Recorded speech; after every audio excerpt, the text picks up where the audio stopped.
আহমদুল্লাহ হুজুর, আপনার কাছ থেকে আমি জানতে চাই, কোম্পানির ডিউটি করতে গিয়ে যে হাম্মাম ব্যবহার করি, হাম্মাম মানে টয়লেট ব্যবহার করি, তাতে অনেক সময় নাপাক পানির ছিটকে পেছনের অংশে অর্থাৎ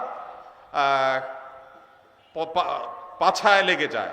এই শব্দ না লিখলেও হইতো রে ভাই, যতটুকু বুঝতে পারি ধুয়ে ফেলি, কিন্তু এই নাপাক পানি প্যান্ট বা শার্টে লাগার সম্ভাবনা 100 ভাগ। আমার এই পরিস্থিতিতে প্যান্ট ছাড়া নামাজ পড়ার কোনো উপায় নাই, তারপরও আমি এই অবস্থায় 5 ওয়াক্ত নামাজ পড়ি এবং আল্লাহর কাছে কান্নাকাটি করি, আমার নামাজ কবুল হবে কিনা? ভাইরা আমার, খুব দরকারি প্রশ্ন। আজকাল আমরা হাই কমোড ব্যবহার করছি অনেকেই, তাই না?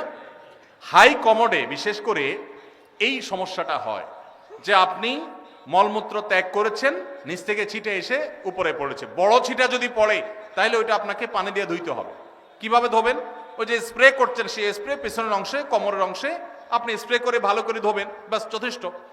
আর যদি সামান্য ছোট ছোট ছিটা আসে, যেমন পেশাব করতে গেছেন, শুয়ের আগায় যে পরিমাণ পানি থাকে ওই পরিমাণ ছিটা পেশাবের আসছে, তাহলে তাতে ইনশাআল্লাহ নাপাক হবে না। অনেক সময় দেখা যায় পেশাব করলে শীতের দিন বাষ্প হয়ে ওই বাষ্পটা কাপড়ের শরীরে মিশে, এতেও কাপড় শরীর নাপাক হবে না ইনশাআল্লাহ। কিন্তু যদি ওই কমোডের পানিতে এখানে নাপাক আছে, ওখানে আপনার নাপাক পড়ে সেখান থেকে যদি উপরে পানি উঠা পড়ে, তাহলে অবশ্যই সেটা নাপাক হবে। অনেকের আবার এখানে সূচিবায়ুর রোগ আছে, অহেতুক সন্দেহ করে, কিছুই হয় নাই উনি সন্দেহ করে, সেটা আবার সমস্যা। সন্দেহকে কোনো প্রশ্রয় দেওয়া যাবে না। তো এ ভাইয়ের প্রশ্ন উত্তর হলো যে আপনি চেষ্টা করবেন ধুয়ে ফেলার। ধুয়ে ফেলছেন, বাস, এরপর আল্লাহর তাওয়াক্কুল করে নামাজ পড়বেন, অহেতুক সন্দেহ করবেন না।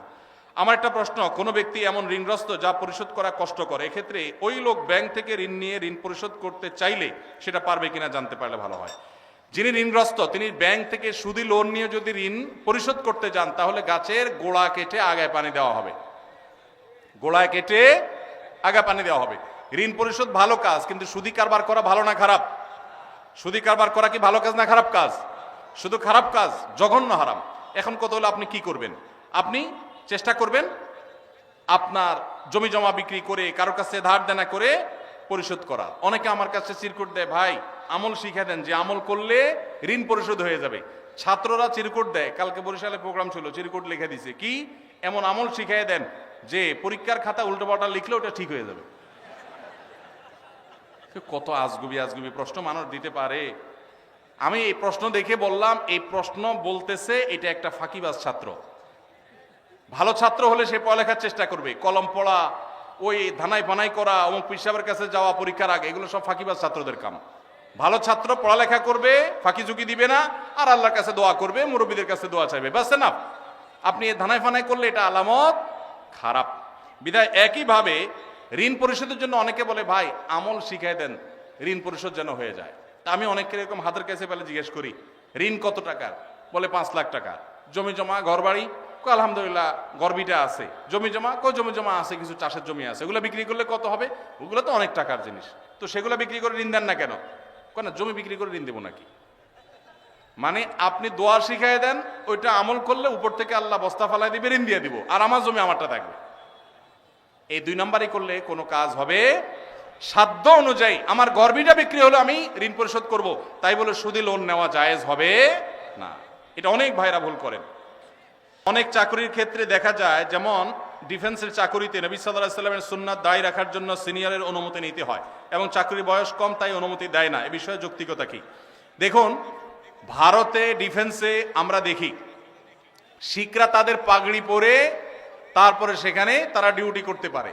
আমেরিকার মতো দেশে ধর্ম পালন করেও ডিফেন্সে চাকরি করতে পারে। আমাদের দেশে এই রকম অবস্থা তৈরি হয়েছে যে দীর্ঘদিন থেকে নিয়ে দায় রাখতে দেওয়া হতো না, মেয়েদের হিজাব করতে দেওয়া হতো না। একবার বিমানে একজন বিমানবালা আমার কাছে একটা অনুরোধ করলেন যে, ভাই মেহেরবানি করে আমরা যারা হিজাব করে ডিউটি পালন করতে চাই, যদিও বিমানবালার ডিউটি হিজাব করে পালন করেও শরীয়ত মতো পর্দা করা কঠিন, বাকি জেনারেলি অন্যান্য ক্ষেত্রেও মেয়েদের যেন পর্দার সাথে করতে পারেন, তারা অনুরোধ করেছেন। আলহামদুলিল্লাহ, আনন্দের বিষয় যে আমাদের বাংলাদেশ আর্মিতে এখন এই 2টা বিষয়ে আল্লাহর ফজলে অনুমতি পাওয়া গেছে। বিশেষ করে দায়ের বিষয়টাতে অনুমতি যে নিতে হয়, এটা ডিসিপ্লিনের জন্য। আমার মনে হয় এখানে একটা ড্রেস কোড থাকা উচিত একটা প্রতিষ্ঠানের, সেই হিসাবে ড্রেস কোড থাকবে, নর্মাল প্রসিডিউর থাকবে, কিন্তু অকারণে বয়স কম এই সমস্ত অজুহাতে যদি বাধা দেওয়া হয় তাহলে সেই সিস্টেমটা চেঞ্জ হওয়া উচিত। কারণ সাংবিধানিক অধিকার যে কেউ তার ধর্ম পালন করতে পারে, সেই সুযোগ থাকা উচিত। আমি আশা করি যে সংশ্লিষ্ট মহল তারা এটা বিবেচনা করবেন বা দেখবেন।